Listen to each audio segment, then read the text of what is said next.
Holy Quran teaches us that those who work evil will be condemned or punished or judged according to their works. The Holy Bible teaches us that you reap what you sow. This is divine justice.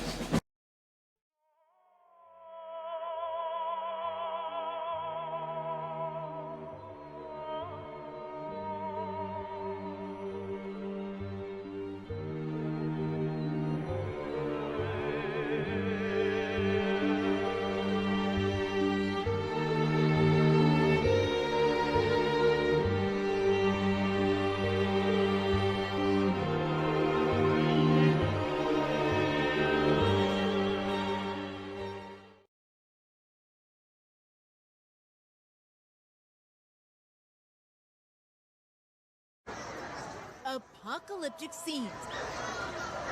A terrifying overnight escape as more than 1,000 people evacuated the island of Evia, Greece. This is what they saw from the ferries and boats pulling away to safety, the bright red flames lighting up the sky. A woman clutching her baby, another wiping away a tear.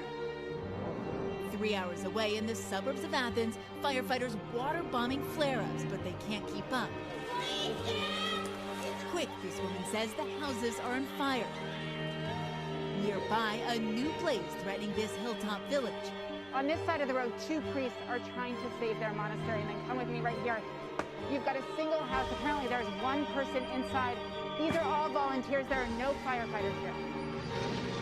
And to the already destroyed an area larger than Los Angeles. The mega fire is burning so hot that it essentially generated its own weather pattern and spread dangerous smoke as far as New York City.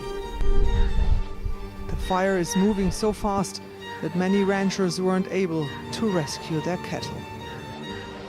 The small community of Sprague River is just a few miles away from the edge of the fire. Summer has been living here for more than 20 years. I know that there's probably hundreds of cattle that have been lost, and there's probably hundreds of cattle that are still out there. The Janes lost a bunch. The Yamsey Ranch up Joe Jane, they lost some.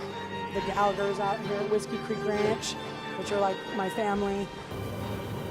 The fire department put out signs across the area to keep people updated. Brand and his wife recently moved here to start a new life as farmers. This fire has been much bigger, and seeing the clouds from it and just seeing the containment line only be about this big right here for days and days and days, it's been a big one. Many experts are convinced that the extreme heat and drought fueling the fires in the US is caused by climate change. It is also why mega fires are becoming more frequent. More than 100 families already have lost their homes to the flames, and thousands are evacuated.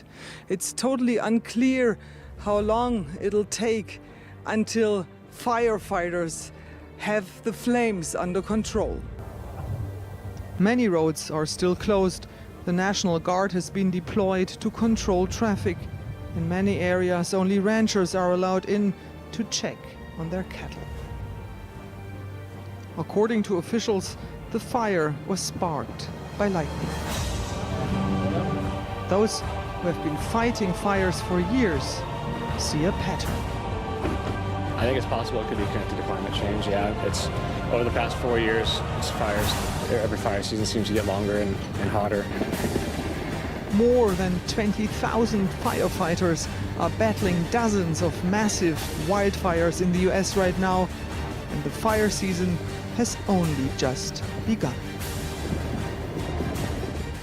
As we mentioned, fires are also raging in California. For more, I am joined now by Jason Campidonia, the Los Angeles Bureau Chief of iHeartMedia.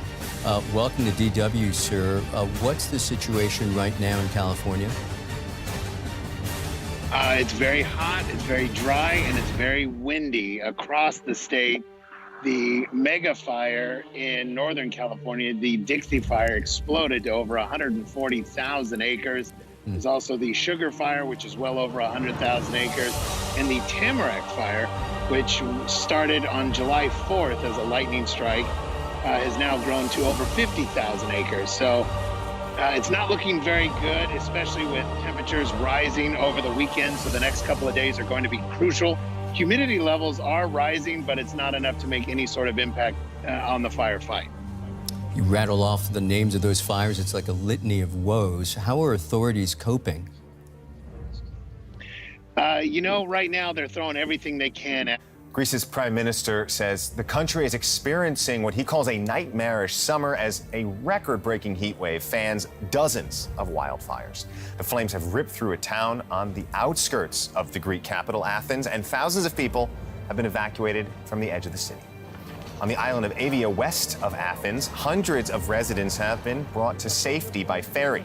Emergency crews say shifting winds are hampering firefighting operations, and flames have returned to areas that thought the worst was over. At least one person is confirmed dead. WU's Barbara Vazel is in Greece covering this story for us. This resident of Krioneri is desperate. She had to evacuate her house, but her father stayed back to protect it. Now she watches from a distance as her neighbor's place is going up in flames, and she's praying her father can make it out in time. Anthony's house already burned down last night. Now he says he feels just numb and somehow overwhelmed. It's so sad. I don't know how to describe the feeling. I really haven't understood what has happened. In the village, some are still trying to fight the flames. This factory owner is trying to save his property armed with nothing but a garden hose. Trying to water the bushes, get everything wet, and stop the fire here. All around him, small